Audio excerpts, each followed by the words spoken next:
दोस्तों नमस्कार, स्वागत है आपका यूट्यूब चैनल एबी टेक में। आज है 11 सितंबर 2022 और जान लेते हैं आज की महत्वपूर्ण खबरें जो आज के प्रमुख समाचार पत्रों पर छाई हुई हैं। सबसे पहले ये update junior added high school शिक्षक भर्ती को लेकर के लिखा है कि एक गलती से हजारों के हाथ से फिसली नौकरी। एडेड जूनियर भर्ती में ओएमआर सीट गलत भरने के कारण तकरीबन 2,500 अभ्यर्थी पास होने के लिए आवश्यक नंबर से अधिक पाने के बावजूद फेल हो गए हैं। 15 नवंबर 2021 को पहली बार इस भर्ती के प्रोग्राम में पास तकरीबन 2,500 अभ्यर्थी ऐसे थे जिन्होंने उत्तर पत्रक यानी ओएमआर सीट में निर्धारित गोले के स्थान पर गलत गोले में विषय या सीरीज भर दिया था। उदाहरण के तौर पर हिंदी विषय के प्रश्नों का उत्तर लिखा लेकिन विषय में गोले की जगह संस्कृत भर दिया। पुनर्मूल्यांकन के दौरान गड़बड़ी पकड़ में आई तो 6 सितंबर घोषित संशोधित परिणाम में इन सभी को फेल कर दिया गया। तो कुल मिलाकर के 2,500 संख्या ऐसी है जो गलत गोले भरने के कारण बाहर हो गए हैं। इनका जो रिजल्ट है वो रोक दिया गया है। साथ ही यहाँ पर देखिए लिखा है कि 6,000 की सीट का मूल्यांकन ही नहीं हुआ था 2021 का जब रिजल्ट जारी किया गया था। 2,500 अभ्यर्थी ऐसे थे जिन्होंने गलत विषय या सीरीज भरा था। तो इस तरीके से यहाँ पर अभ्यर्थियों की गलतियाँ होती हैं कि ओएमआर सीट भरते समय ध्यान नहीं देते हैं, जो दिशा निर्देश होते हैं उनको सही से नहीं पढ़ते हैं और इस वजह से बाद में दिक्कत होती है। हालांकि जूनियर एडेड की जो ओएमआर सीट है थोड़ी सी कन्फ्यूजन वाली भी थी, ठीक है, थोड़ा सा उसको और मॉडिफाई करना चाहिए था डिजाइन करते समय, और जिससे यहाँ पर अभ्यर्थी बहुत सारे कन्फ्यूज हो गए और इस तरीके से गलतियाँ कर दी। वहीं पर पीएनपी की तरफ से भी कई सारी गलतियाँ देखने को मिली थी। तो एक गलती यहाँ पर भी देखिए अपडेट किया गया है कि उपस्थिति को दर्शा दिया था अनुपस्थित अब उत्तीर्ण। भर्ती के संशोधित परिणाम ने खोले शिक्षक बनने के दरवाजे। यानी यहाँ पर लिखा हुआ है कि जस्ट 6 सितंबर को जो रिजल्ट जारी हुआ सिर्फ एक ट्रेलर जैसा था, असली फिल्म तो उसके बाद आनी शुरू हुई है।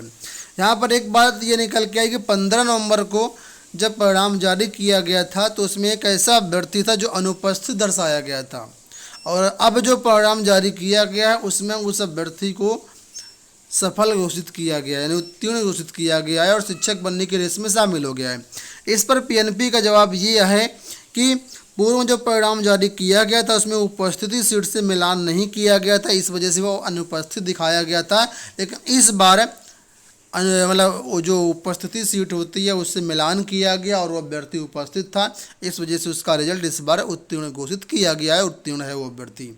तो इस तरीके से कई सारी गलतियां पीएनपी की तरफ से या परीक्षा एजेंसी की तरफ से भी हुई हैं।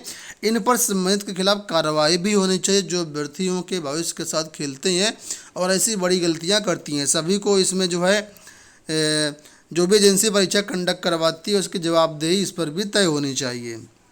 खैर बढ़ते हैं हम लोग अगली अपडेट की तरफ।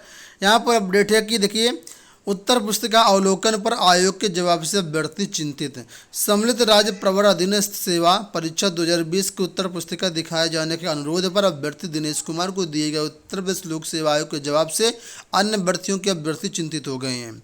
सूचना के अधिनियम अधिकार के तहत 1 सितंबर को मिले पत्र पर आयोग के जन सूचना अधिकारी अतुल कुमार तिवारी ने दिनेश को जवाब दिया कि वर्ष 2020 की मुख्य परीक्षा की उत्तर पुस्तिकाओं को रखे जाने की 1 वर्ष की समयावधि बीत जाने पर उसे नष्ट कर दिया गया है, जिससे अवलोकन कराना संभव नहीं है। इस जवाब से कटा हुआ अंकपत्र जारी नहीं हुई भर्तियों की उत्तर पुस्तिकाएं देखने को लेकर के प्रतियोगी छात्रों में संशय पैदा हो गया है। अब लोक सेवा आयोग कहना कि 1 साल हो चुके हैं, हमने उत्तर पुस्तिकाओं को जला दिया है, ऐसे में हम आपको उत्तर पुस्तिका को नहीं दिखा सकते हैं। अब अभ्यर्थी चिंतित हो गए हैं कि 2019 में बीईओ भर्ती आई थी, इसके अलावा अन्य कई सारी भर्तियाँ उनकी उत्तर कुंजी और या कहें उनके कट ऑफ अभी तक लोक सेवा आयोग ने जारी नहीं किया है, तो अब वो कैसे हमें पता चलेंगे। यहाँ पर देखिए इसके बारे में अपडेट दिया कि 2 प्रमुख परीक्षाओं के प्राप्तांक और कट ऑफ पर असमंजस। बीईओ 2019 और आरओए 2016 का नंबर जानने के लिए भटक रहे हैं अभ्यर्थी, और लोक सेवा आयोग के इस जवाब से कि कापियाँ जला दी गई हैं, नष्ट कर दी गई हैं, अब कोई भी उनके पास प्रूफ नहीं है, तो ये अभ्यर्थी परेशान हो रहे हैं कि आखिर अब इनका जो कट ऑफ है प्राप्तांक कैसे पता चलेगा। खैर बढ़ते हैं हम लोग अगली अपडेट की तरफ। यहाँ पर देखिए अपडेट है कि एमएड प्रवेश परीक्षा में 70% अभ्यर्थी शामिल हुए हैं।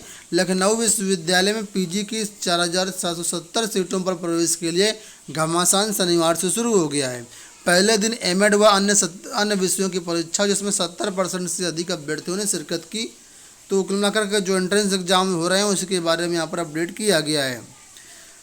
एक और बड़ी खबर आप सभी के लिए देखिए यहाँ पर कि अग्निवीरों की तर्ज पर आयुध कंपनियों में भी होगी भर्तियाँ।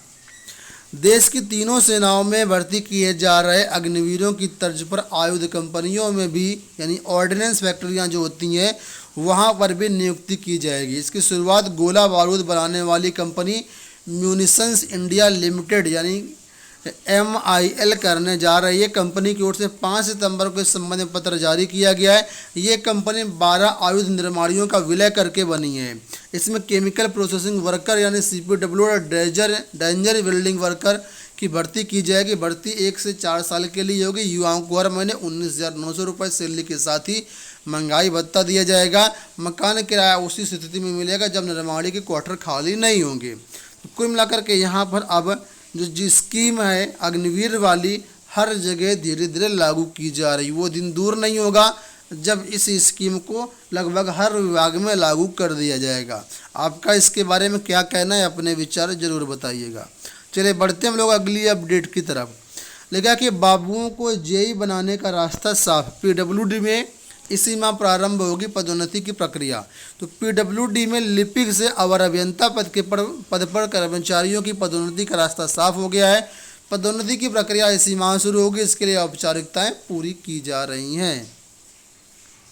बात कर लेते हैं UPSC परीक्षा तिथि बदलने को लेकर के एक अपडेट के बारे में, कोर्ट अपडेट के बारे में। तो यहाँ पर अपडेट है कि UPSC परीक्षा तिथि बदलने की मांग खारिज।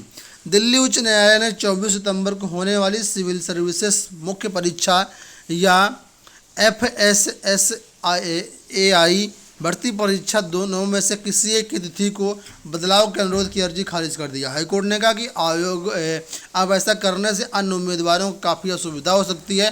परीक्षा तिथि में बदलाव संभव नहीं होता। अभ्यर्थी 2 परीक्षाओं की तिथि एक ही पड़ जाने के कारण कोर्ट गए थे और कहा था कि दोनों में से किसी एक भर्ती की परीक्षा तिथि जो है बदल दिया जाए।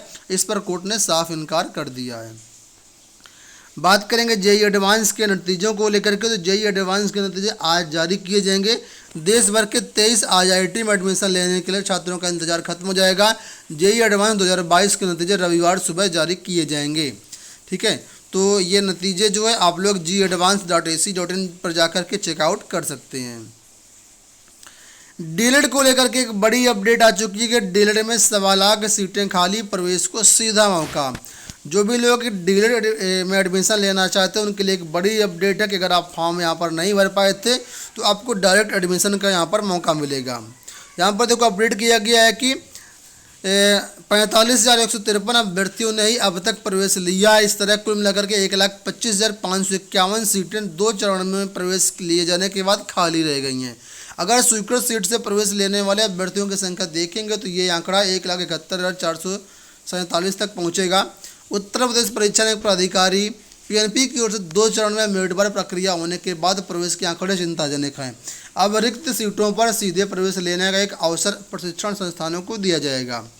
ठीक है, तो कुल मिलाकर के 2,16,600 आवेदन आए थे एडमिशन के लिए, जिसमें बहुत कम एडमिशन हो पाए, काफ़ी सारी सीटें खाली हैं। तो कुल मिलाकर के अब यहाँ पर डायरेक्ट एडमिशन कराने का मौका संबंधित कॉलेजों को दिया जाएगा। जो भी अभ्यर्थी यहाँ पर एडमिशन लेना चाहते हैं अपडेट रहें, आप यहाँ पर डायरेक्ट एडमिशन ले पाएंगे। अंत में पॉलिटेक्निक को लेकर के कि 5 दिसंबर से शुरू होगा पॉलिटेक्निक का नया सत्र। कुल मिलाकर के यहाँ पर सारी अपडेट की गई है कि 30 नवंबर की तकनीकी शिक्षा परिषद ने दाखिले की अंतिम तिथि 30 नवंबर है। उसके बाद 5 दिसंबर से एडमिशन आपके शुरू होंगे, मतलब कॉलेज में नया सत्र शुरू होगा। तो ये हो गई आज की सारी अपडेट। आशा करती वीडियो पसंद आया होगा। इस वीडियो में इतना ही, धन्यवाद।